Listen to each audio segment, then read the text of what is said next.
Okay.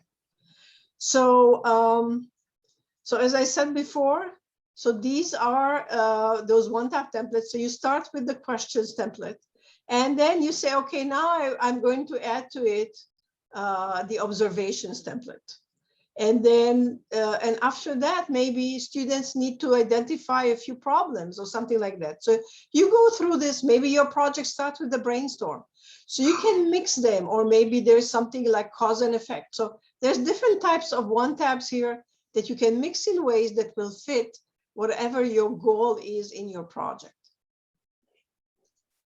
So let me just start actually with the most important thing, is how to create a class. And this, as I said before, we are now in the catalog, but this is the My Drafts area. And here on the left side, you will see there's a section that's called My Classes. And next to it, there is a plus button. Now, I understand that you guys are a Google Classroom school. So when you click on the plus button, you can go to create class, and that gives you the option of import a Google Classroom. Now, let me just show you how that looks. And for that purpose, I need to go out of this account and go into another one where I have my Google Classroom, my sample Google Classroom, that I can show you how that works. And so I'm clicking now on the plus button here, going to create class, going import Google Classroom. And here I have just one class. This is my demo class. So I'm clicking on it. And what it gives me the roster. So here, and why does it give the roster? You know, there are schools here in the United States that they use it only for gifted students. So in order to accommodate them so that they can select only those who are gifted, we actually provide you with the entire list, and so you can check mark who you're importing and so on. But if you're importing everybody, you can just click on select all, and then you're going to sync. And at that point, here is the class. The class was imported, and so here you'll see the students listed here, and the teacher, of course. And for some reason, I don't know why Google, actually, I know the reason why. One of the sample students that I have is my daughter, who I also included here as a teacher. So Project Pause immediately puts her in the teacher column. So so basically, of course, what you can realize from this is that we can co-teach. You can co-teach a class with another teacher. So how do you do that? So first of all, let me start by introducing you to the class first. So this where it says project. So right now, let me just go out of this account because here I don't have everything that I need here. I only have my Google Classroom import. But here I can show you. So let's say I'm going into this class. And what I have here on the top, this is the projects menu. Under the project menu, this is where you will see, and let me go to another, actually, to a better one. Oh, this is not the right one. That's what I noticed. I need my own account, sorry. No, not this one as well. What happened?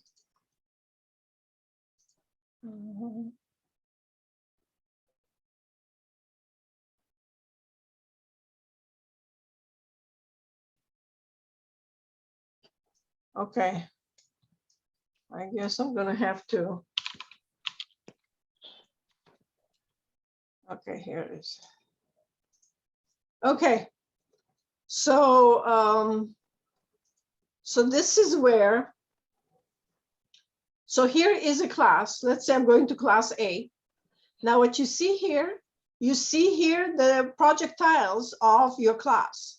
So this is one project, and you see that the images are the same, but you'll be able to distinguish between them by looking at the names on each project tile.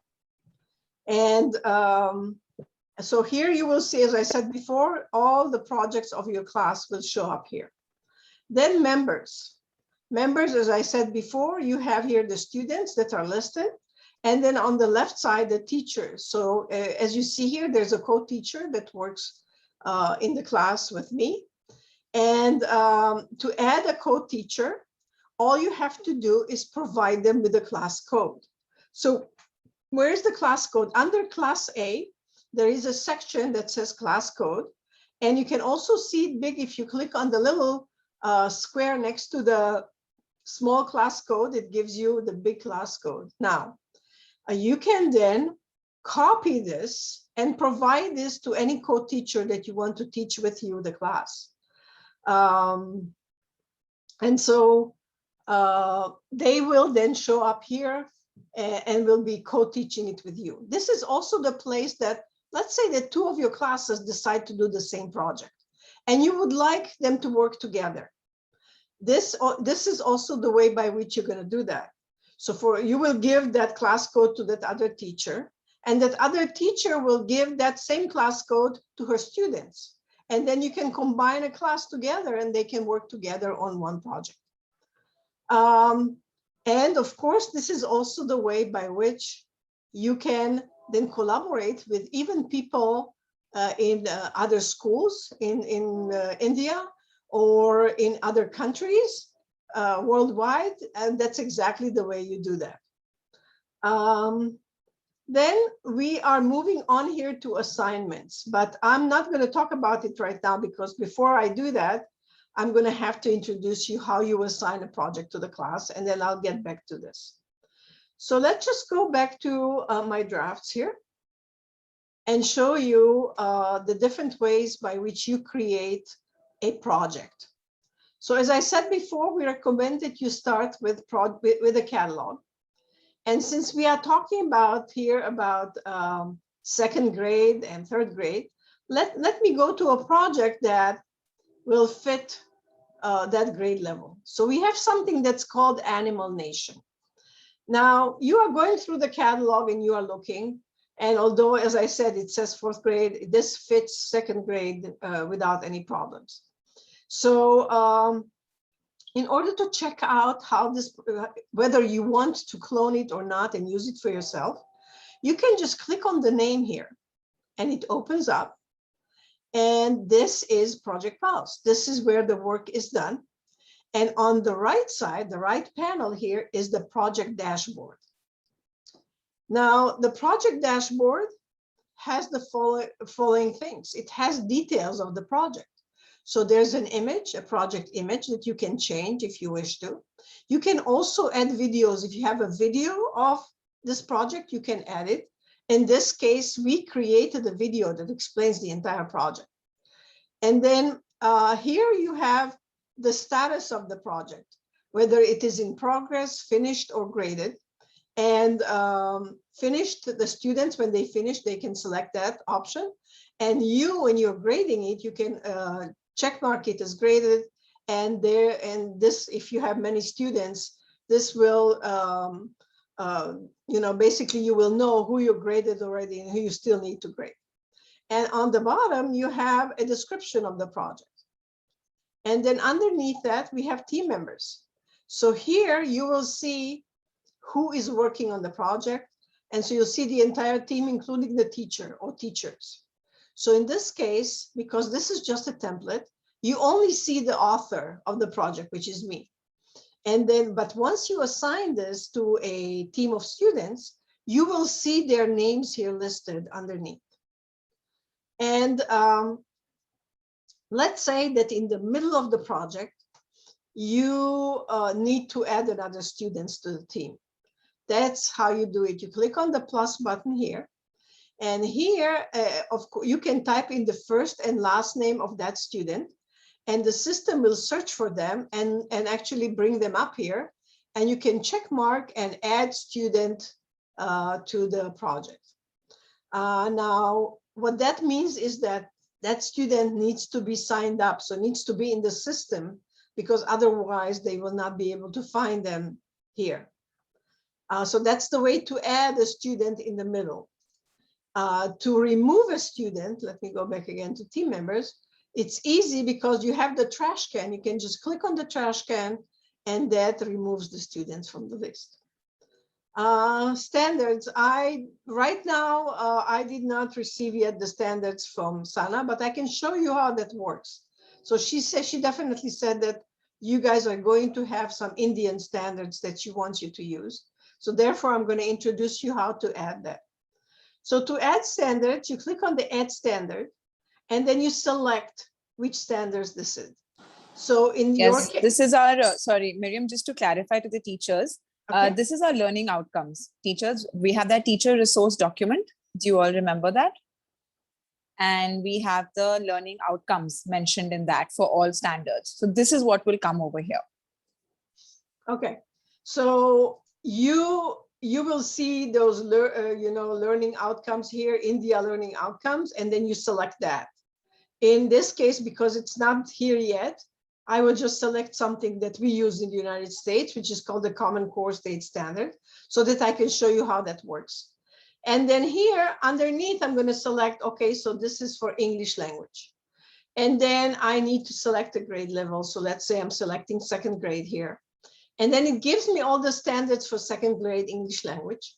And then all I have to do is just check mark the ones that apply to this project. And then when I click here, I can do add selected standards, and those standards will show up. So here it is, the standards will show up here. So let me just delete those right now because they don't, they are not part of this project. And then supporting materials. So supporting materials, of course, are any material that the students are going to use in order to do this project. So you and the students can add supporting materials. Again, young students probably will not add too many supporting materials, but I'm just showing you, how it's done. So basically, to add supporting materials, just click on the add material, and you can either browse for it from your hard drive, or you can insert a URL. What type of supporting materials you can add? You can add a website, the URL of a website. You can add a PDF. You can add a YouTube video. You can add an MP3 file, like a sound file. You can add any G Suite file and any Office 365, the ones that are sitting on the web, not the one on your computer. And then once you add a supporting material, so let's say I am working now on animals. So let's say that I'm searching on the internet and I'm saying, whatever, let's say I'm doing it on elephants. And I found all these wonderful resources, and I'm going to say, okay, here is a resource about elephants. And I'm going to select the URL on the top. And now I'm going to go back to Project Pulse, select it and copy the URL. Going back to Project Pulse, and I'm going to add material and insert URL. And you know what? Instead of me constantly deleting everything, what I'm going to do now is I'm going to just go back again, and I'm going to show you the process, how we clone this. Because this project, the one that I have shown you, let me go back to the lesson plan. The one that I have shown you is the one that is in the catalog. And this one you cannot change. You cannot add anything to it because this is the original. So once you decide, you went through the project and you decide that this is what you like by clicking on the, just a second. Super. By clicking on the clone button, and let's do that. Let's clone the project. Now what it tells you is your project is being cloned. Refresh this page in a few minutes to see it. Now let's do that. Let's just refresh it and see if the project was done already. And here it is. Now, when you are cloning a project, when you are deciding that, yes, you like this project and you would like to use it with your class, it is always going to show up next to the plus button. So as you see here, it shows up next to the plus button. Now we can go inside and I can continue and I can change here whatever I want. So we have been here in supporting materials, and now I want to add the supporting material that I just got. So I'm going to click on add material, and I'm going to insert the URL here.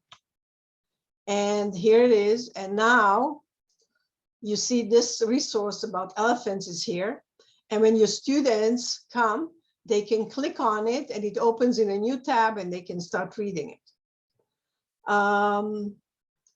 Now we also have tasks. So I don't know how much you're going to use this with very young kids, but I'm just going to show you how you can actually assign tasks to these students and they can read it. So let's say that you want them, you want something specific from them here, or you want to clarify something. You can, how to do any specific task here. You can click on new task, and then you can type in here or do research about elephants, let's say. And then you can choose a due date here, whichever due date it is, and a description of how you think that they should do it. And then you just press submit. Use the internet or use any book or whatever you want them to do research. And then you just press submit. Now here is the task that they should, whenever they come and you assign it to them, they should come and read and follow the instructions. So that's one way to do it. In older kids, so, I mean, the pilot that we have done before from 5th grade to 12th grade, they were also able to do their own tasks. So tasks can be done both by the teacher and the students. Now moving on from here. Oh, sorry, I forgot to show you one more thing. Now, so this is how a filled out task looks like. So there's a due date, there is a title, there's a description, and so on. And when the task is finished, then the students can just click on it like this and it becomes green. So I just wanted you to see that. And then moving on from here, assign to class. So there are two ways to assign a project to the class. In your case, you are probably going to use only one way. So number one is that you decide who's going to be in the team. And number two is when you are delegating. Usually delegate for all the students, because you are delegating to a team leader, and that team leader will decide who is going to work with him or her in the team. So I'm going to show you how this is working, how this works in a minute. Publish to catalog is the option here is, let's say that you are designing your own project. And there's another teacher who likes what you designed. You just created the project from scratch and they like it and they want to use it in their class. You can publish it to the school catalog. You can click here, publish school catalog. You can say, you can tell us, what type of project this is, whether this is history or math or physics or whatever. And then you can also say, this is elementary level and the duration, how long this project will last, and a project type, whether this is a template or a lesson plan. And then you just press submit. Once you do that, then that project goes into, and let me show you that project goes into the school or school catalog. So here, where in the project's layout, there is a section that's called school catalog. And there are some projects in the school catalog. They behave exactly like our general catalog. You can clone them and so on and so forth. So as you understand, once you publish something that you create, other students, other teachers in the school can use that same project and start working on it. So that's the publish. Now, evaluate. If you use rubrics, then this is where you will add the rubrics. And it will be here, and students will be able to just click on it and open it up, and they see the rubrics and they see what the requirements are of them, and they will follow that. So that's where you add rubrics. Finally, there is the analytics. Right now, there is nothing here because this is just an empty template. This project was not assigned yet to a class. Therefore, you will not see anything. But this is, I'm going to show you in a minute finished projects, and you'll be able to see what's happening here, what you get here. So, so now this is the workspace. This is where the work is done. What you see here is a lot of questions and stuff like that. And basically you see scaffolding. Now, why scaffolding? So these scaffolding are helping students to organize their thinking, what is expected of them, and so on. If you decide that you don't want to give them any scaffolding and you want them to do everything by themselves, there is an option like that, because you can go again to the project dashboard, and the first menu item is instructions for this tab. And in the instructions for this tab, you can describe to them what you want them to do. And they can come here and read it and start doing it. Of course, I recommend for the younger kids to leave the scaffolding, or to also add your own scaffolding once you create your own project. So what you see here is a lot of image placeholder, and basically also text placeholders that explain to them what they need to do. So in this case, they need to kind of tell us what type of research they did in order about whatever animal they want to do the research about. And there's also a whole bunch of questions here, as well as placeholders for questions. So yes, this is, we have different types of tools. This is the questions tool. How it has a label that says questions. And so we know on the top that these are questions and what to expect here. I'm going to show you in a minute how we are using that. Now, moving on from here, let me explain. What you see here on the top are tabs, like tabs in a browser. So, you know, the projects in Project Pulse are broken down into phases. So this is the first phase. Before you do a project about animals, you do a research. So that's the first phase, is animal research. And here the students are going to describe how they do the research. The second phase, let's move on to the second phase, which is tab 1, tab 2. And here what you have is, here you actually have to tell us which animal, the student needs to tell us which animal they are working on. So let's say that we are, as I said before, we are working on the elephant. So who is the elephant? And you see, as I'm showing you this, you also see how easy it is to type in Project Pulse, because all you have to do is just click inside and start typing. And on the top, you have all the editing tools to use.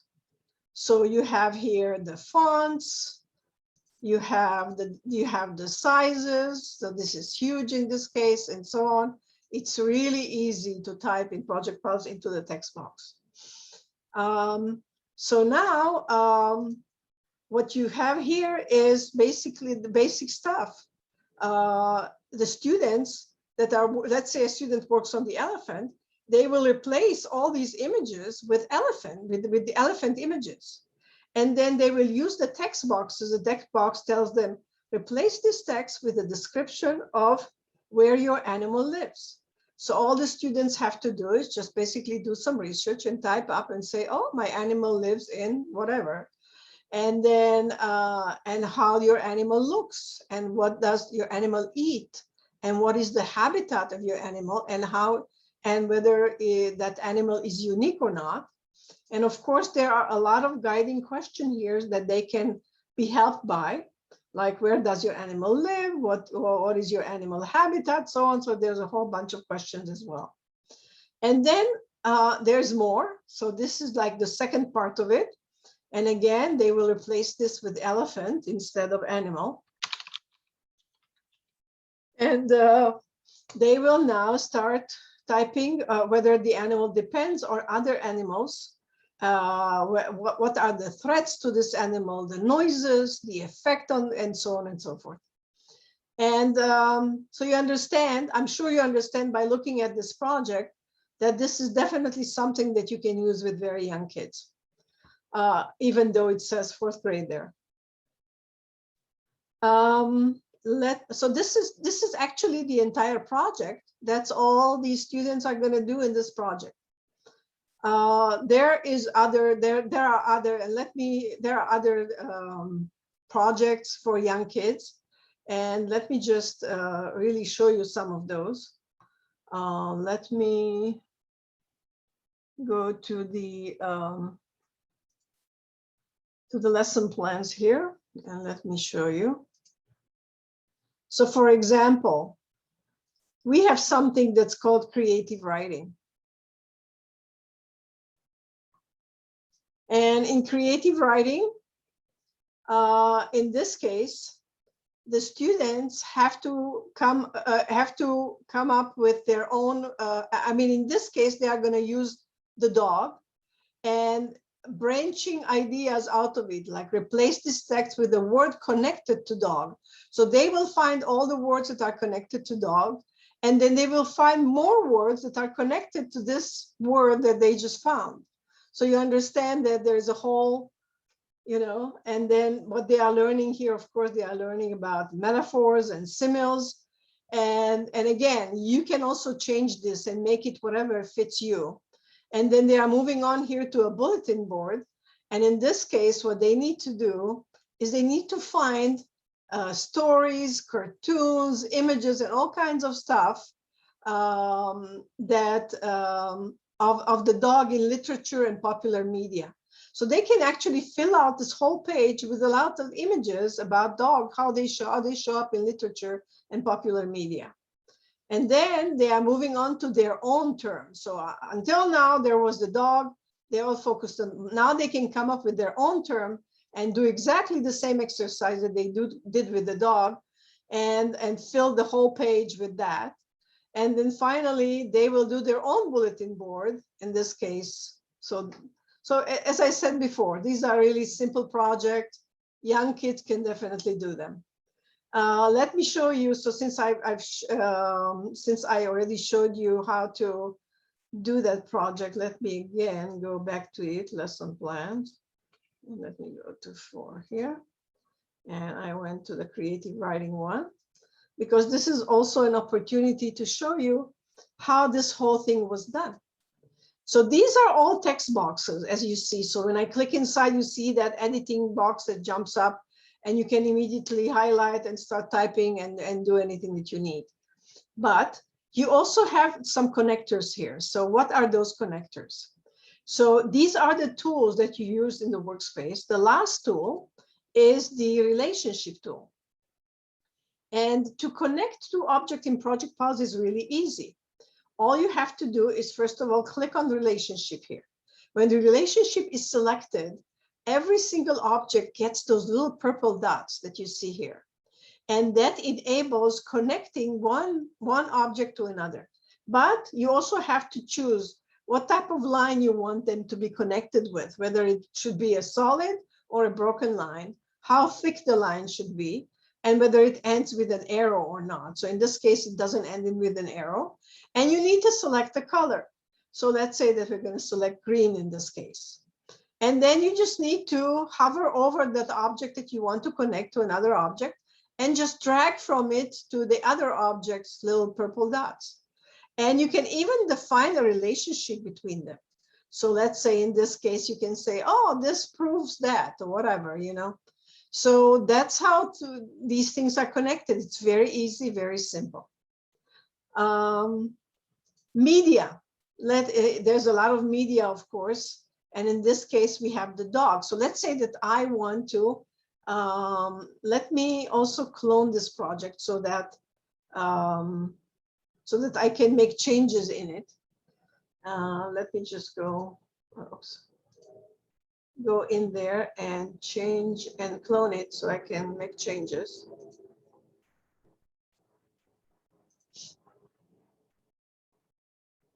In a minute, it's gonna come up here.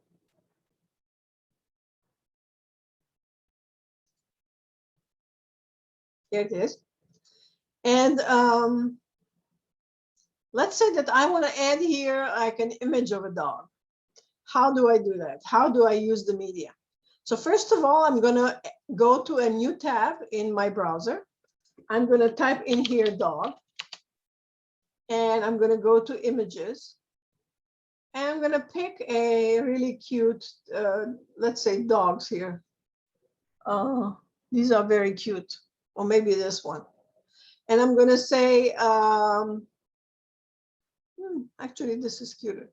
And I'm going to say, I'm going to right click on it, copy image address, go back to Project Pulse, and go to the media section. The media is 1, 2, 3, the third button here. Now I'm going to go to the plus button and insert, and I'm going to paste that address that I just copied and click go. And here is my new dog. Now I can add media by just selecting it, and I can add multiple. So let's say that I want to add both these dogs. I can select them both and place on the workspace. Now here they are, the two dog pictures. And I can now resize it and make it bigger or smaller or do whatever I want.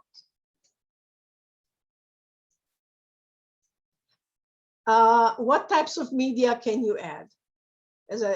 You can add images, you can add videos, but the videos that you can add should only be in YouTube. So if you have a video that's not on YouTube, we recommend that you upload it there first, and then you can upload it to Project Pulse. Right now, that's all we support. In the future, we will support more. You can also add sound files. You can add PDFs. You can add any G Suite file and any Office 365 files. And this is how you do it. This is the third button. You click on the plus button, as I said before. You can also click here and find it on your hard drive. If you have it on your hard drive, it immediately opens here, and you can select that image and insert it here and use that. Or you can drag it from your hard drive. You can drag it inside here, and that will be added here. You can also change the names if you need to. I don't know if you want to change it, but you can highlight here and type something else, another name. And then once you typed it, so let's say, I'm going to say cute puppy. And I can just check mark it here, and it changed the name, so you can do that as well. Now text boxes. So as I said, all these are text boxes. So you see existing text boxes, but how do you do a new text box? New text box is here, the A button here, as you see. When you click on it, it creates a new text box. And all you have to do is just click inside. As I said before, all the editing tools are here, and you can start typing. This is my text box or whatever, and as I said, it's really easy. You can highlight, you can change the size, you can make it bold, you can do anything you want to do. And now, what happens if you want to remove something? You created something, you want to remove it from the workspace. What you need to do is to click on the three dots of the text box, and you need to go to Archive Object. Now, why archive? Nothing in Project Pulse is deleted permanently. The reason is that we know that students many times are deleting something inadvertently or sometimes in purpose. And then, work is lost, especially if this is a collaborative project that other students are also working on, and they can eliminate something that other students did. Therefore, nothing is deleted permanently. Now, how can you restore it? In order to restore something that students have removed, this is the first tool on the top. Now, let me explain. Anything that was written and created on the workspace is stored in something that we call the content library. Everything is here. So any of these you can find here in the workspace, and you can repurpose information. You can throw it again to the workspace, or let's say that you are doing a new tab where you need to use the information that you already typed up, you can do that. You can now throw it to the new workspace, and let me show you how. But before I go there, I just want to show you how you can restore that little text box that we just archived. So on the top, it says show archived. I'm going to move the button here, and here now I'm going to go click, and I'm going to press restore. So here it is. This is my text. I'm going to press restore, and there it is. Here is, it was restored. So nothing is removed, as I said before, or deleted forever. Everything is there. Everything is recoverable.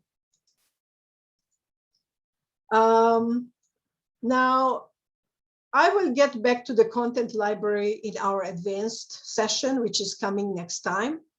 But I just wanted to show you that everything that's in here is stored in that content library and can be repurposed. Let me move on to you. You saw that we had questions. So in this case, we don't have questions, but let's say you want to add a few questions here for your students. You can now go to the question tool and click on it, and it creates a question for you. Now, all you have to do is say, just type a question.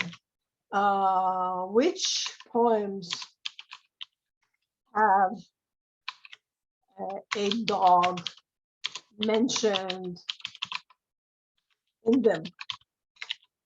And because the question is big, you can enlarge your question and just basically make it bigger. So this is how you create a question, very simple. Now, let's say that you already resized this. You don't feel like resizing it every time. You can now click on the three dots and create a copy. Anything you do, you can copy, and then it keeps its formatting. So instead of you having to each time press and resize and work hard, you can just create a copy and then just change the question. Just type something else. Which literature has dogs in them, or something like that? So basically, you can do this. Now, let's say that you would like them to, and maybe I'll take you to a brainstorming project for that. Okay. The next two tools I'm going to introduce to you in our advanced session. And let's move on from here to something that's called analysis styles. So let me take you to another project that will show you that. And probably a good project for that will be in our templates. So I'm going to go to one of these templates. Let's say that you want, not templates, sorry, one tab templates, single tab templates. Let's say that you want your students to come up with ideas about something, like to ideate. And here is an ideate template. I'm going to clone this.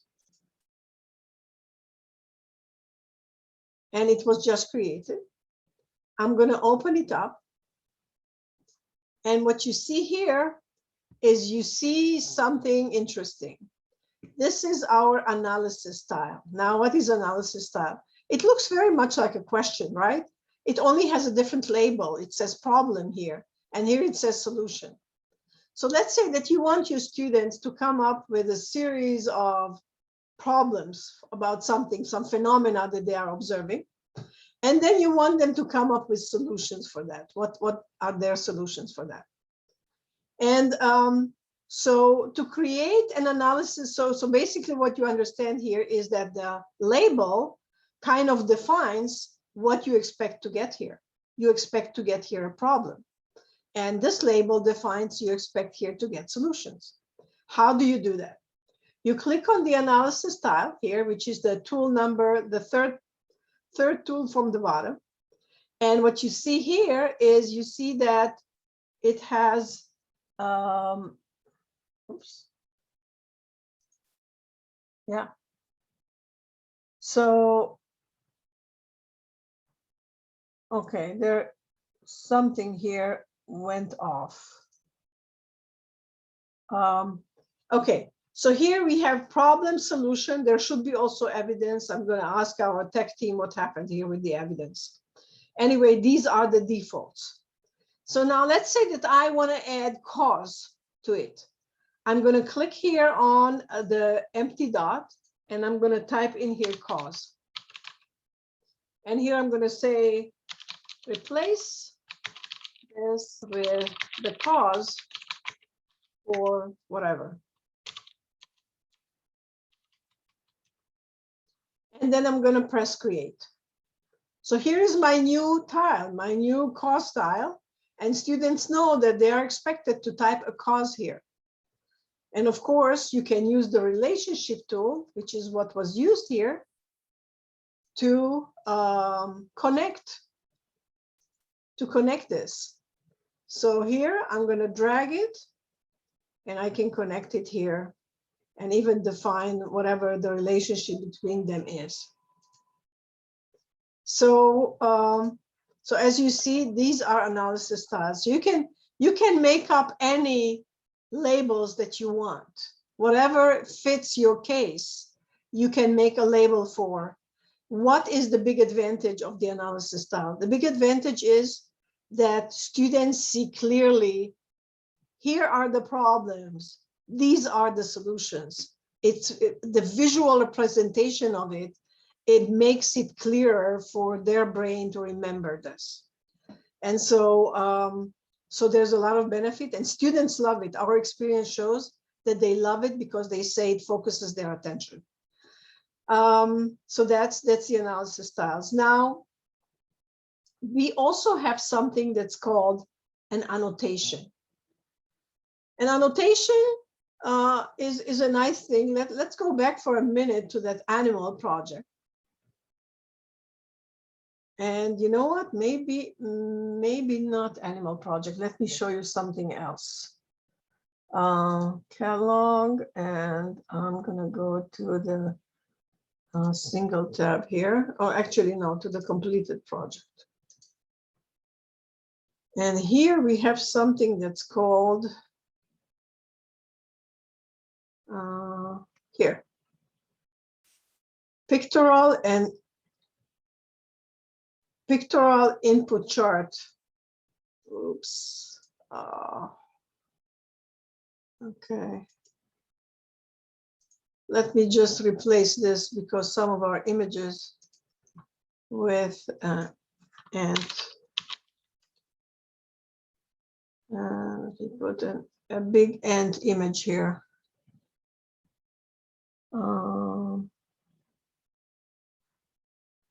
Yeah, this. And let me move on and put it in here. I don't know what happened to these images, but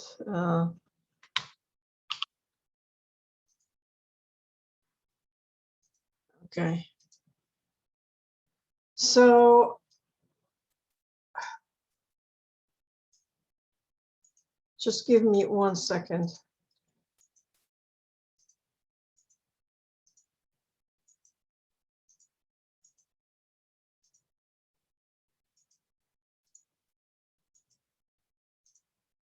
Okay.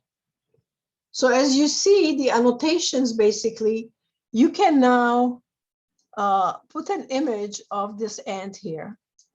And you can put it here. You can create an annotation for the head, one for the antennae, one for the leg, one for, and how do you do that? And what do you have here? So if I click on head, then, oops. So if I click on head, a window opens, shows the head, and explains what the head is and how does it work in an ant. And then thorax. So you understand that annotations are basically, if you have an image, then you can zoom into some phenomena using the annotation. So this is one usage of it. Now, how do you do that? How do you click on the second tool from the bottom, and you type the title, which is in this case, abdomen, stinger, joint leg, and so on. And you put an image or a video. You can also put a video here. And here they explain how that works. And you can even change the color of, you can change the color. and so on, and even make it so that it doesn't show the little icon, but it only shows the label. So you can also do that. So that's how you do that. So that's how you add an annotation.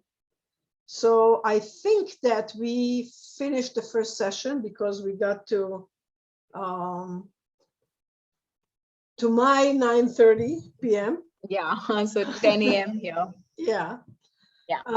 So Just a quick question, Miriam. yes. Given that we are doing this with grade 2, 3, and 4, could you suggest some projects that the teachers should look at? Yeah. To sort of familiarize themselves with the project. Yeah. And which would be beneficial for these students, because I think grade 2 might have a problem, but 3 and 4 can, I think, work around the relationship and making it themselves. But we'll figure it out. But could you recommend some projects that the teachers could start to look at? Yes, absolutely. Yeah. So that animal project was actually pretty good for them. I even think that, well, maybe not this one because it has some has a component in it. I'll find for you projects that you can use in the grade level, definitely. Okay, great. Yeah. In the meantime, I think we can get our Google Classroom going. Okay. And we can sync it, and we can do all of that. Okay. And then before our next session, then we can maybe talk about some of the projects that would be best suited for children at this age group. Yes, yes. I'm going to create a list for you with links to the projects, and you can, yeah, definitely. And also, I think the teachers, I can share with them the link to the how-to videos. Yeah. So that all of these, so teachers, for all these tools that Miriam just took you through, the analysis, the component, the relationship, annotation, there is a how-to video. I will share that link with you. And obviously we have a recording of this video as well. Yes. But you can just familiarize yourself with these tools and how to use them. Yeah. Yeah. So like I said, you'll have access to the whole video, or you can go just to the specific tool, and that a few minutes, like 2-3 minutes, shows you how to do it, and you can then proceed. Yep. Okay. Sounds great. Perfect. Perfect. Thank you so much. And I'm going to see you in the next session. Yes. Thank you, everyone. Thank you. Meenal ma'am, Payal ma'am, and Vibhuti ma'am, I'm sending you a quick Google Meet link. I just want to speak with you guys for 5 minutes, and then you can join your other meetings. Okay. Thank you. All right, Miriam, I'll see you on Tuesday. Yes. We're meeting on Tuesday. Please check the system. Tell me how, if Definitely. it's faster, go from tab to tab and see what's going on. Okay, Definitely. thank you. Okay. All right, thank you so much. Bye.